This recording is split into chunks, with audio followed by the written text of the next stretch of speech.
दक्षिण सोलापूर हादरलं। बोरामणीत एकाच कुटुंबातील तिघांची तलवारीनं सपासप वार करून निर्घृण हत्या जमीन जुमल्याच्या वादातून करण्यात आली। दक्षिण सोलापूर तालुक्यातील बोरामणी गावात शनिवारी दुपारी एक मन सुन्न करणारी घटना उघडकीस आली। एकाच कुटुंबातील आई आणि तिच्या 2 मुलांची अज्ञात इसमानं तलवारीनं सपासप वार करून निर्घृण हत्या केली। या घटनेमुळे संपूर्ण जिल्ह्यात खळबळ उडाली असून परिसरात भीतीचं वातावरण पसरलं आहे। मिळालेल्या प्राथमिक माहितीनुसार बोरामणी गावातील रहिवासी गायत्री सुधाकर मस्के वय 42, त्यांची मुलगी प्रिया वय 18 आणि मुलगा शिवराय वय 16 हे तिघेही शुक्रवारी रात्री नेहमीच्या प्रमाणे घराच्या गच्चीवर झोपले होते।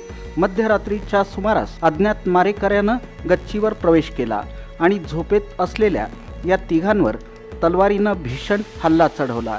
या हल्ल्यात गायत्री आणि प्रिया यांचा जागीच मृत्यू झाला, तर मुलगा शिवराय याचा मृतदेह खालच्या मजल्यावरील बैठकीच्या खोलीत रक्ताच्या थारोळ्यात आढळून आला। गायत्री सुधाकर मस्के वय 42 विधवा महिला, कुटुंबाचा आधार। प्रिया सुधाकर मस्के वय 18 इयत्ता 12वी मध्ये शिक्षण घेणारी विद्यार्थिनी। शिवराय सुधाकर मस्के वय 16 इयत्ता 10वी मध्ये शिक्षण घेणारा विद्यार्थी। शनिवारी दुपारी ही धक्कादायक घटना उघडकीस येताच ग्रामस्थांनी घटनास्थळी मोठी गर्दी केली होती। घटनेची माहिती मिळताच पोलिसांनी तातडीनं धाव घेत परिसराची नाकेबंदी केली। ठसे तज्ञ, फॉरेन्सिक टीम आणि तपासी पथकांनी घटनास्थळाचा पंचनामा केला। मृतदेह उत्तरीय तपासणीसाठी सोलापूरच्या सिव्हिल हॉस्पिटलमध्ये पाठवण्यात आले। गायत्री मस्के या विधवा असून त्या आपल्या मुलांसह स्वतंत्र राहत होत्या।